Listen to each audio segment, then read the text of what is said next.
بسم اللہ الرحمن الرحیم۔ السلام علیکم۔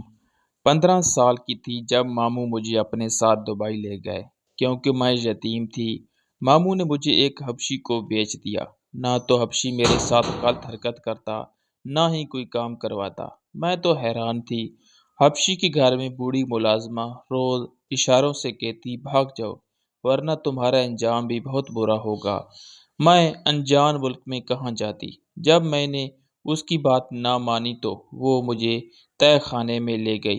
میرے تو جسم لرز گیا۔ اندر میں اپنے ماموں کے پاس رہا کرتی تھی کیونکہ میرے باپ نے میری ماں کو بہت پہلے طلاق دے دی تھی اور میں 5 سال کی تھی تو میرے ماموں کی موت واقع ہو گئی تھی۔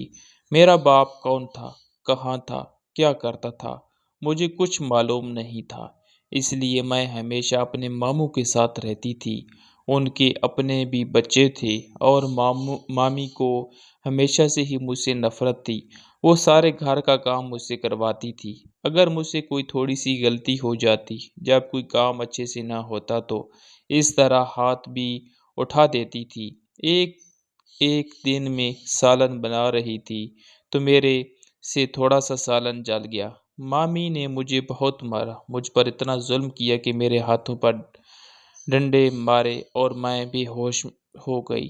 جب ہوش آیا تو میری مامی پھر مجھے کام پر لگا دیا۔ جب میں تھک جاتی اور تھوڑا سا آرام کرتی تو مامی اسی وقت مجھے اٹھا دیتی۔ ایک دن میں اتنا تھک گئی کہ مجھ سے کوئی کام نہیں ہو رہا تھا تو مامی نے مجھ پر اتنا زیادہ ظلم کیا کہ میں نے کبھی سوچا بھی نہیں تھا۔ میری مامی نے میرے پاؤں پر ڈنڈے مار مار کر میرے پاؤں کی ہڈی توڑ دی۔ میں سارا دن روتی رہتی اور کام کرتی رہتی۔ میں تو اس پر بھی خوش تھی کہ کم از کم مجھے رہنے کے لیے جگہ تو ملی ہوئی ہے۔ یہی بہت بڑی بات تھی کہ 3 وقت کا کھانا مل جاتا تھا، پہننے کو کپڑے مل جاتے تھے اور میری اس سے بڑھ کر کوئی خواہش بھی نہیں تھی کیونکہ میں اپنی حدود جانتی تھی۔ بچپن سے یہی سب دیکھتی ہی رہی تھی کہ کھانا پکاتی میں تھی اور اچھا اور بہترین کھانا ان کے بچوں کو ملتا تھا۔ ان کا بچہ ہوا مجھے مل جاتا۔ کپڑوں کا بھی یہی حساب تھا۔ جو کپڑے کسی کو پسند نہیں آتے تھے وہ مجھے دے دیے جاتے ہیں یا پھر مامی اپنے پرانے کپڑے کاٹ کے چھوٹے کر کے مجھے پہنا دیتی تھی اور میرے ماموں یہ سب کچھ دیکھ کر بھی چپ رہتے تھے۔ اس لیے میں نے تو یہ امید ہی چھوڑ دی تھی کہ میرے حالات کبھی بدلیں گے۔ میں 15 سال کی ہو رہی تھی اور میں بہت زیادہ خوبصورت تھی۔ ہمارے رشتہ دار یہ کہتے تھے کہ میں اپنی ماں کی طرح ہوں اور میری ماں بھی اتنی خوبصورت تھی جبکہ ماموں اتنی خوبصورت نہیں تھی۔ اس وجہ سے ان کی بیٹی بھی اتنی خوبصورت نہیں تھی اور اب وہ لوگ اس چیز سے بھی جلتی تھی اور مجھے اس چیز پر بھی نشانہ بنایا جاتا تھا، لیکن اس میں میرا تو کوئی قصور نہیں تھا، اس لیے میں خاموش رہا کرتی تھی۔ ایک دن ماموں جب کام سے واپس آئے تو مجھے کہا کہ تمہارے رشتے کی بات چلا رہا ہوں، ایک جگہ تمہاری شادی کر دوں گا، تمہیں اس گھر سے اور ان کے مسائل سے نجات مل جائے گی۔ میرے لیے شادی یا اس طرح کی کوئی چیز کوئی معنی نہیں رکھتی تھی کیونکہ میں نے کبھی اس بات پر سوچا ہی نہیں تھا، لیکن جب ماموں نے مجھے اس سب مظالم سے نجات کی راہ دکھائی تو مجھے بھی لگا کہ میری زندگی آسان ہو جائے گی، اس لیے میں خوش رہنے لگی۔ ماموں نے کہا کہ اس بات کا ذکر اپنی مامی سے مت کرنا تم، ورنہ وہ اس میں بھی رکاوٹ ٹھہرے گی۔ میں خوش رہنے لگی تھی۔ مجھے لگتا تھا کہ میں بہت جلد اس گھر سے چلی جاؤں گی اور میری ساری مشکلات کا خاتمہ ہو جائے گا۔ وہ گھر میرا اپنا ہوگا، میرے شوہر کا ہوگا اور میں اپنی مرضی سے وہاں رہ سکوں گی، اپنی مرضی کا پہنوں گی، اپنی مرضی کا کھاؤں گی اور اس طرح کے بہت سے خواب میں نے دیکھ لیے۔ حالانکہ میری عمر اتنی نہیں تھی اور میں نے باہر کی دنیا بھی نہیں دیکھی تھی، لیکن مجھ پر گزرنے والے حالات نے مجھے وقت سے پہلے بڑا کر دیا تھا۔ اور جب ماموں نے گھر میں ذکر کیا کہ میں اس کی شادی کروا رہا ہوں تو میں بھی چھپ کر سن رہی تھی کہ اب میری مامی اور ماموں زاد کیا کہیں گے۔ مامی نے پوچھا کہ لڑکا کون ہے، کیا کرتا ہے، تو ماموں نے بتایا کہ وہ دبئی میں ہوتا ہے۔ اس پر میری مامی ببیلا کرنے لگی کہ اس کی اتنی اچھی جگہ شادی کیوں کروا رہا ہے وہ، اس کی شادی کی جگہ اپنی بیٹی کی شادی کروا دو۔ لیکن میرے ماموں کسی صورت نہیں مانے۔ انہوں نے مامی سے ضد کر کے اپنے اور میرے لیے کچھ شاپنگ کی اور مجھے ساتھ لے کر دبئی چلے گئے۔ جسے دن میں ان کے گھر سے نکلی مجھے یوں لگا کہ میری تمام محرومیوں کا ازالہ ہو جائے گا۔ اور دبئی کے بارے میں نے جو سنا تھا اس کے مطابق وہ تو بہت بڑا ملک تھا، اور دبئی میں رہنے والے بندے سے شادی کرنا اس کا مطلب ہے کہ پیسوں میں کھیلنا۔ بس میں اس قسم کے خواب دیکھ رہی تھی کہ وہ اپنی بیٹیوں کو چھوڑ کر مجھے ایک امیر اور اچھے شخص کے ساتھ کیوں شادی کروا رہے ہیں، لیکن خود ہی سوچتی کہ شاید ان کو خوف خدا آ گیا ہے، اور یہ بچپن سے دیکھتے آ رہے ہیں کہ میرے ساتھ ہر قسم کی چیزوں میں زیادتی ہو رہی ہے، تو اس لیے یہ مجھے اس سب سے نکالنا چاہتے ہیں۔ لیکن جو بھی تھا، میری زندگی بدلنے جا رہی تھی، اور اس میں اس بات سے بہت ہی زیادہ خوشی تھی۔ جب ہم لوگ دبئی میں گئے تو اس ملک کو دیکھ کر، اس کی خوبصورتی دیکھ کر تو حیران رہ گئی۔ تو میری دنیا پہلے ہی گھر تک محدود تھی، اور پھر دوسرا دبئی کیسا ملک ہے میرے لیے تو یہ بھی خواب تھا، ایک ایسا خواب جو مجھے لگتا تھا کہ میں جاگتی آنکھوں سے دیکھ رہی ہوں، اور اچانک خواب ختم ہو جائے گا۔ میں اور ماموں ایک ہوٹل میں پہلے دن جا کر رہے ہیں، اور دوسرے ہی دن ہم لوگ ایک خوبصورت سے گھر میں شفٹ ہو گئے۔ نہ تو میرے ماموں نے مجھے اس شخص سے ملوایا جس سے میری شادی ہونے جا رہی تھی، اور نہ ہی میں نے اس کے بارے میں پوچھا، کیونکہ یہاں آنے کے بعد تو ماموں بالکل ہی بدل گئے تھے، اور روزانہ مجھے باہر گھمانے لے کر جاتے، مختلف جگہیں دکھاتے، کھانا کھا کر ہم لوگ گھر واپس آ جاتے۔ میرے لیے تو اصل زندگی ہی یہ، مجھے شادی سے کیا لینا دینا تھا؟ شادی تو میں اس لیے کرنا چاہتی تھی تاکہ میری زندگی آسان ہو جائے، میں ان کی بیوی اور ان کے بچوں کے تانوں سے نکل جاؤں، اور اب وہ لوگ کہیں نہیں تھے، صرف میں تھی اور آزادی تھی۔ اس لیے میں نے ماموں سے پوچھا ہی نہیں کہ وہ کون آدمی ہے اور آپ کب میری شادی کروا رہے ہیں۔ میں تو بس اپنی زندگی میں مگن ہو گئی تھی۔ مجھے یہاں آئے ہوئے 2 ہفتے ہو گئے تھے، اور ان 2 ہفتوں میں نے جو زندگی گزاری تھی وہ میری گزشتہ 15 سالوں پر بھاری تھی۔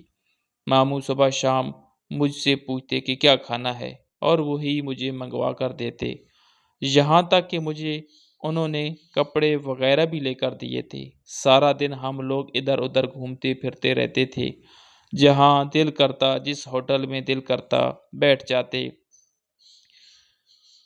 کھانا کھا لیتے۔ میں نے تو کبھی سوچا ہی نہیں تھا کہ میرے وہ ماموں جو کہ مشکل سے گزارا کرتے تھے، وہ کیسے اس ملک میں آ کر پیسے اڑا رہے ہیں، اور سب سے بڑی بات کہ وہ اس ملک میں آئے ہوئے کیسے ہیں، کیونکہ میں جانتی تھی کہ میرے ماموں ایک معمولی سی نوکری کرتے ہیں، اور ان کے پاس اتنے پیسے بھی نہیں ہوتے کہ مہینے کے خرچے کے علاوہ ہم کوئی اور چیز ہی خرید لیں، بلکہ اکثر تو ایسا ہوتا تھا کہ مہینے کے آخر میں بالکل پیسے ختم ہو جاتے تھے اور ادھار پکڑنا پڑتا تھا۔ لیکن یہ وہ حالات تھے جن کے متعلق میں پاکستان میں سوچتی رہی تھی۔ دبئی میں تو میں ان سب چیزوں کے متعلق سوچ ہی نہیں رہی تھی، بلکہ مجھے تو یہ لگ رہا تھا کہ جیسے سب کچھ بدل گیا ہے، یا وہ پاکستان میں گزرا ہوا وقت کوئی بہانہ خواب تھا، یا ابھی والا وقت کوئی اچھا سا خواب ہے جس چیز پر ہاتھ رکھتی ہوں میرے ماموں مجھے خرید دیتے تھے، اور وہ ایسا پیسہ اڑا رہے تھے جیسے ان کے پاس کوئی قارون کا خزانہ آ گیا ہو۔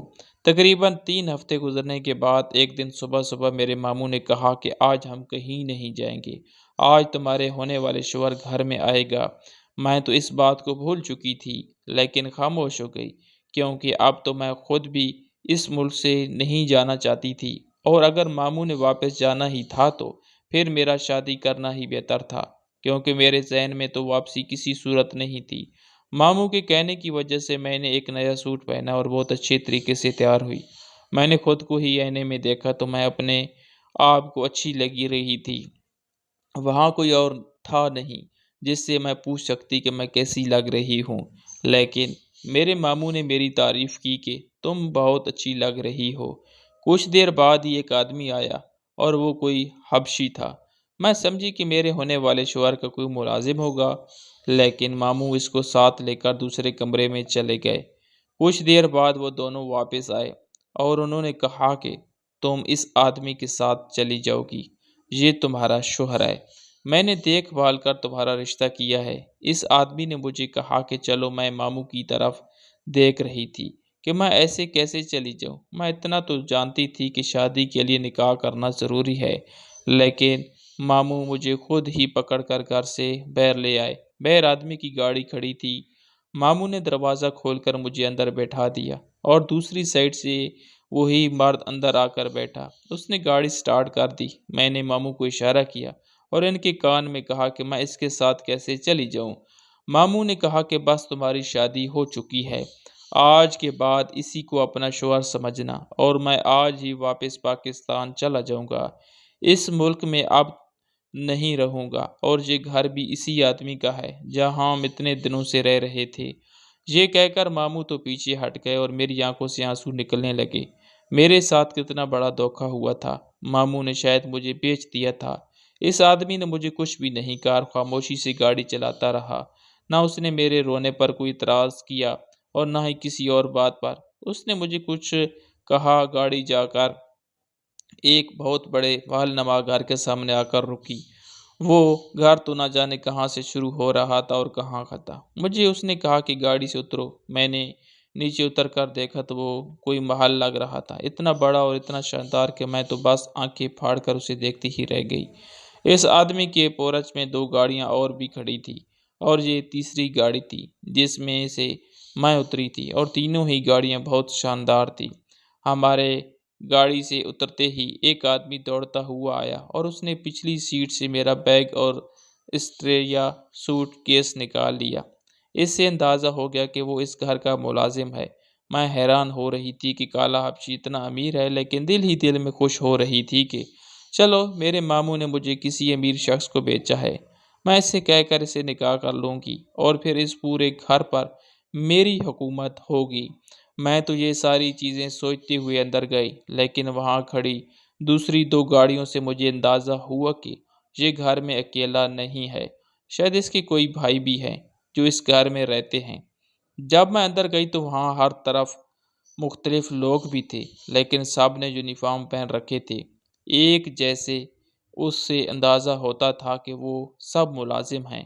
وہاں ایک بوڑھی سی ملازمہ کھڑی تھی، اس کا لباس باقی ملازمین جیسا نہیں تھا، لیکن اس کے بولنے کے انداز سے پتہ چلا کہ وہ ملازمہ ہے۔ اس نے مجھے لے جا کر اس عورت کے حوالے کیا اور اس سے کہا کہ میرا خیال رکھے۔ خود تو نہ جانے کس کمرے میں چلا گیا، لیکن وہ عورت مجھے لے کر ایک کمرے میں گئی۔ وہ کمرہ بہت ہی خوبصورتی سے سجا ہوا تھا، بالکل میری عمر کے مطابق لگ رہا تھا کہ کسی چھوٹی لڑکی کا کمرہ ہے۔ ہر چیز گلابی گلابی اور خوبصورتی سے سجی تھی، اور سب سے بڑی بات یہ ہے کہ وہ جو ملازمہ تھی وہ بول نہیں سکتی تھی۔ اس نے مجھ سے اس طرف سے اشارے سے بتایا کہ یہ تمہارا کمرہ ہے، یہاں پر ہر چیز موجود ہے، کسی چیز کی ضرورت ہو تو مجھے بتانا۔ وہ مجھے کمرے میں چھوڑ کر واپس چلی گئی۔ میں نے اس کے چلے جانے کے بعد یہ سارا کمرہ دیکھا۔ کمرے کے ساتھ اٹیچ باتھ روم تھا اور دوسری سائڈ پر شاید ڈریسنگ روم تھا، کیونکہ وہاں ہر طرف الماریاں لگی تھی، اور میں ہر قسم کے کپڑے، جوتے، میک اپ کا سامان، ہر چیز رکھی تھی۔ ایک طرف ایک بڑا سا شیشہ بھی لگا ہوا تھا۔ مجھے تو یہ سب کوئی پریوں کی دنیا لگ رہی تھی۔ ان 3 ہفتوں میں نے دبئی کا ماحول دیکھ لیا تھا، جہاں پر لڑکیاں زیادہ تر پینٹ پہنتی تھی یا اس قسم کے کپڑے۔ ایسے کپڑے تو میں نے اپنے 15 سالہ زندگی میں دیکھے بھی نہیں تھے، اور اب جب وہی کپڑے مجھے اپنی الماری میں پڑے نظر آئے تو میں ان کو پہننے سے خود کو روک نہ سکی۔ میں نے ایک خوبصورت سی ڈریس پہنی، میچنگ جوتے پہنے، میک اپ کیا اور تیار ہو کر کمرے میں بیٹھ گئی۔ مجھے سمجھ نہیں آ رہی تھی کہ میں یہاں سے کہاں جاؤں۔ تھوڑی دیر بعد وہ بوڑھی عورت آئی اور اس نے مجھے اشارے سے کہا کہ میرے ساتھ آؤ۔ میں نیچے گئی تو ٹیبل پر کھانا لگا ہوا تھا۔ اس نے مجھے اشارہ کیا کہ بیٹھ کر کھانا کھا لو۔ مجھے بھوک تو ویسے بھی لگی ہوئی تھی، اس لیے خاموشی سے بیٹھ کر کھانا کھا لیا۔ یہ اس کا نام جانتی تھی اور نہ ہی وہ مجھے بتا سکتی تھی، سو کھانا کھانے کے بعد میں باہر لان میں نکل گئی۔ نہ میں نہ مجھے کسی نے روکا، اور نہ میں نے کسی سے پوچھا۔ تھوڑی دیر بعد لان میں گھومتی پھر رہی تھی تو پودوں کو دیکھتی رہی اور پھر گھر اندر واپس آ کر اپنے کمرے میں چلی گئی۔ کمرے میں ٹی وی بھی لگا ہوا تھا، میں ٹی وی لگا کر فلم دیکھنے لگی۔ مجھے لگا کہ شاید ابھی آ جائے گا اور کہے گا کہ تمہاری شادی ہو چکی ہے وغیرہ، لیکن شام سے رات ہو گئی اور نہ ہی مجھے کسی نے بلایا اور نہ میں کمرے سے باہر نکل۔ رات کو میں کمرے سے باہر نکلی تو سامنے یہ کچن تھا جس میں کچھ ملازمین کھانا پکا رہے تھے۔ عورت نے مجھ سے اشاروں میں پوچھا کہ مجھے کچھ چاہیے تو میں نے اسے کہا کہ مجھے پتہ ہے، میں خود ہی لے لوں گی۔ میں نے اس سے پوچھا کہ وہ سر کہاں ہیں، لیکن اس نے کہا کہ اسے کچھ معلوم نہیں ہے کیونکہ وہ اپنی مرضی کے مالک ہیں۔ میں نے پھر کھانا کھایا، تھوڑی دیر واک کی اور اپنے کمرے میں واپس آ گئی۔ رات کو میں سکون سے کمرے کا لاک لگا کر سو گئی۔ صبح اٹھی تو میں کمرے میں اکیلی تھی۔ میں تیار ہو کر جب نیچے آئی تو وہ گونگی ملازمہ ناشتہ لگا رہی تھی۔ اب یہ سلسلہ چل نکلا، وہ مجھے نظر آتا، بس تھوڑی دیر کھڑے ہو کر مجھ سے دعا سلام کرتا ہو یا پھر کچھ پیسے میرے ہاتھ پر رکھ دیتا اور چلا جاتا، اور بس۔ مجھے یہاں آئے ہوئے تقریباً 1 ماہ ہونے والا تھا۔ اس 1 ماہ میں میرا کوئی 5 سے 6 دفعہ اس آدمی سے سامنا ہوا تھا، اور وہ بھی یا تو کھانے کی میز پر یا باہر آتے جاتے، اور بس اس کے علاوہ مجھ پر کسی قسم کی کوئی روک ٹوک نہیں تھی۔ میں نے یہ پورا محلہ گھوم پھر کر دیکھا تھا۔ میرا جب دل چاہتا سو جاتی، جب دل چاہتا اٹھ جاتی۔ نہ ہی وہ شخص میرے ساتھ کوئی غلط حرکت کرتا اور نہ ہی کبھی اس نے مجھے اپنی بیوی سمجھا تھا، یہاں تک کہ مجھے ملازمہ بھی نہیں سمجھتا تھا۔ مطلب مجھ سے کوئی کام بھی نہیں کروایا جاتا تھا۔ مجھے حیرت ہوتی ہے کہ آخر وہ مجھے خرید کر لایا ہی کیوں ہے۔ اور ایک دن جب میں باہر لان میں بیٹھی ہوئی تھی تو مجھے لگا کہ اس آدمی کے پاس بھی فرصت ہے، وہ اگر میرے پاس بیٹھ گیا اور ہم ادھر ادھر کی باتیں کرنے لگے۔ مجھ سے میرا نام پوچھا کہ کتنا پڑھی ہوئی ہو، کیا کیا پڑھ لیتی ہو، کیا مصروفیات ہیں، یہاں آنے سے پہلے کیا کرتی تھی، کہاں رہتی تھی، کون کون تھا گھر میں، یہ ساری باتیں وہ مجھ سے پوچھنے لگا۔ مجھے حیرت ہوئی، کیسا بندہ ہے، میرے بارے میں کچھ بھی نہیں جانتا، تو اس نے میرے سے شادی کیوں کر لی، یا اس نے مجھے کیوں خرید لیا؟ لیکن اس سے باتیں کرنا مجھے اچھا لگ رہا تھا کیونکہ سارے ملازمین مصروف رہتے، اپنے کام سے کام رکھتے۔ وہ ملازمہ رہتی تو میرے ساتھ ساتھ تھی، لیکن وہ بات نہیں کر سکتی تھی اور میں باتیں کرنے کو ترستی ہوئی تھی۔ وہ میرے ساتھ باتیں کر کے اٹھ کر چلا گیا، لیکن اس کے بعد اس بوڑھی ملازمہ نے مجھے اشاروں سے کہا کہ جلدی سے ہو سکتا ہے یہاں سے بھاگ جاؤ ورنہ بہت برا ہوگا۔ میں اس کے اشارے بڑی حد تک سمجھنے لگی تھی۔ میں نے اسے کہا کہ ایسا کیا ہے، لیکن اس نے مجھے جواب نہیں دیا، اور اس کے بعد تو اکثر ہی مجھے کہتی کہ یہاں سے بھاگ جاؤ، لیکن میں اس ملک سے کہاں جاتی، تو کسی کو جانتی بھی نہیں تھی، اور آتے ہوئے بھی مجھے میرے ماموں لے کر آئے تھے۔ مجھے اس گھر کی تقریباً ہر ایریا سے واقفیت ہو گئی تھی کیونکہ میں فارغ ہوتی تھی اور سارا دن گھومتی پھرتی رہتی تھی، لیکن ایک کمرہ تھا جو کہ مجھے بعد میں پتہ چلا کہ سبزی کا تھا، وہ ہمیشہ لاک ہوا کرتا تھا۔ اس کے علاوہ تو میں نے پورا گھر ہی دیکھ لیا تھا۔ پتہ کرنا چاہتی تھی مجھے یہاں کیوں لے کر آیا ہے، لیکن وہ کہیں نہیں مل رہا تھا، اور پھر وہ ملازم عورت مجھے یہاں سے بھاگ جاؤ، واپس چلی جاؤ، بھاگ جاؤ وغیرہ کے اشارے کرتی رہتی تھی۔ اب جب کہ میں واپس سے اس جہنم میں جانے کا سوچ بھی نہیں سکتی تھی، اس لیے میں اس پر زیادہ دھیان نہیں دیتی۔ ایک دن اس نے مجھے زبردستی بازو سے پکڑا اور ایک کمرے میں لے گئی۔ اس کمرے کی ایک دیوار میں نہ جانے اس نے کیا کیا کہ ایک سائیڈ سے کمرے کا فرش کھل گیا اور وہ مجھے زبردستی پکڑ کر اس کے تہہ خانے میں لے کر گئی، اور اندر جو کچھ میں نے دیکھا تو وہ میرے قدموں تلے سے زمین نکالنے کو کافی تھا۔ اس عورت نے مجھے اشارہ کر کے کہا کہ تمہارا انجام بھی یہی ہوگا۔ میں تو فوراً واپس آ گئی۔ میرے پیچھے پیچھے وہ عورت بھی آئی اور اس نے اٹھ کر دروازہ بند کر دیا۔ اب تو میں پریشان رہنے لگی۔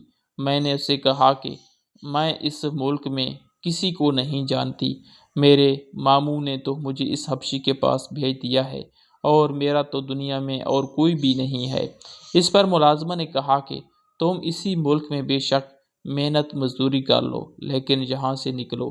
اس تہہ خانے کو دیکھنے کے بعد تو میں خود بھی یہاں سے بھاگنا چاہتی تھی، اس لیے تو کچھ پیسے میرے پاس جمع تھے وہ لے کر چپکے سے اس محل سے نکل آئی۔ اس سے باہر نکلنے کے بعد مجھے نہیں معلوم تھا کہ میں کہاں جانا ہے، کیونکہ اس ملک میں جہاں بھی گھومنے گئی ماموں کے ساتھ گئی تھی، اور اتنی بڑی تو تھی نہیں کہ میں ہر جگہ کو یاد رکھتی، اور نہ ہی اتنی پڑھی لکھی تھی کہ کسی سے پوچھ لیتی۔ وہاں سے نکل کر میں باہر بیٹھ گئی، شام ہوئی اور دروازہ انہوں نے بند کیا تو میں وہاں سے باہر نکل آئی اور سڑک کے کنارے کنارے چلنے لگی۔ میرے ذہن میں بس ایک ہی چیز سوار تھی کہ مجھے اس گھر میں واپس نہیں جانا تھا۔ میرے دل میں بس یہی خیال آ رہا تھا کہ میں اکیلی ہوں اور ایسے ملک میں سڑک کے کنارے چل رہی ہوں، یہاں بھی میرے ساتھ کچھ ہو سکتا ہے۔ اچانک دوسری طرف سے دو لڑکے آئے اور انہوں نے مجھے تنگ کرنا شروع کر دیا۔ میں نے مدد کے لیے چلانا شروع کیا تو تھوڑی دیر ہی گزری تھی کہ ایک گاڑی میرے پاس آ کر رکی اور اس میں سے وہی حبشی نکلا۔ اس نے ان لڑکوں کو کچھ کہا اور وہ بھاگ گئے۔ اس نے مجھے پکڑ کر گاڑی میں بٹھایا اور بغیر کچھ کہے گاڑی سٹارٹ کر دی۔ میں دوبارہ خود کو اسی حبشی کے پاس دیکھ کر پریشان ہو گئی۔ وہ حبشی محل کی طرف گاڑی لے گیا اور گھر کے پورچ میں گاڑی روکی اور مجھے زبردستی بازو سے پکڑ کر نیچے اتارا اور اندر لے جا کر مجھے بیٹھا دیا اور مجھ سے پوچھا کہ میں کہاں گئی تھی اور کیوں گئی ہے۔ میں تو اس کا لہجہ سن کر رونے لگی اور میں نے اس کو کہا کہ میں مرنا نہیں چاہتی، جبکہ میں آپ کے تہہ خانے میں دیکھ چکی ہوں کہ آپ لوگ شادی کر کے لوگوں کو وہاں مار دیتے ہیں۔ وہاں مختلف قسم کی ہڈیاں پڑی ہوئی ہیں۔ اس نے مجھے بتایا کہ وہ ہڈیاں ان لوگوں کی ہیں جو لوگ ان کے گینگ کے خلاف کام کرتے ہیں، ان کو اٹھا کر اس تہہ خانے میں پھینک دیتا ہے۔ وہ ایک منسٹر ہے اور اس نے مجھے اس لیے خریدا ہے کہ اسے خوبصورت لڑکی کی تلاش تھی جس کو وہ اپنی بیٹی بنا کر پیش کر سکتا، کیونکہ ابھی گینگ میں اس نے سب کچھ یہ کہا ہے کہ وہ شادی شدہ ہے اور اس کی بیٹی بھی ہے اور اس کی بیٹی ایشیائی ہے۔ اس نے پاکستانی سے شادی کی تھی کہ اور اسے جھوٹ کو سچ کرنے کے لیے ہی اس نے مجھے خریدا ہے۔ اس جھوٹ کے پیچھے مقصد یہ ہے کہ اس گینگ کے پاس کوئی شیعہ لڑکیاں ہیں اور ان کو آگے فروخت کرنا چاہتے ہیں، جبکہ میں لڑکیوں کو بچانا چاہتا ہوں۔ اور جب میں نے ان کو بچایا تو میرے گینگ نے مجھ سے پوچھا کہ تمہیں عیسائیوں سے اتنا پیار کیوں ہے، جس پر میں نے انہیں کہا ہے کہ میری بھی بیٹی ہے، میں انہیں بھی اپنی بیٹی بنا کر اپنے محل میں رکھنا چاہتا ہوں۔ انہیں معلوم نہ ہو کہ میں شادی شدہ نہیں ہوں، اس لیے میں نے تم سے نکاح بھی نہیں کیا اور تمہارے ماموں کو اس لیے رقم دی ہے کہ وہ پلٹ کر واپس کبھی نہ آئے اور تم میری بیٹی بن کر رہو۔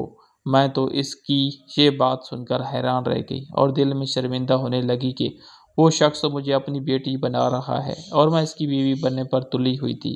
لیکن دوسرے ہی دن وہ شخص نہ جانے کیسے کاغذات میں میرے نام کے ساتھ اپنا نام لکھوایا اور والدیت میں، اور میں قانونی طور پر اس شخص کی بیٹی بن گئی، اور جس محل پہ میں راج کرنے کا سوچ رہی تھی اس میں میرا مکمل قبضہ ہو گیا تھا، اور شاید میرے لالچ نہ کرنے کا انعام تھا۔ سچ کہتے ہیں کہ ہر مشکل کے بعد آسانی ہوتی ہے۔ ناظرین، مزید اس طرح کی سبق آموز کہانیاں سننے کے لیے ہماری ویڈیو کو لائک کریں، شیئر کریں اور ہمارے چینل کو سبسکرائب کریں۔ شکریہ۔ ملتے ہیں اگلی ویڈیو میں۔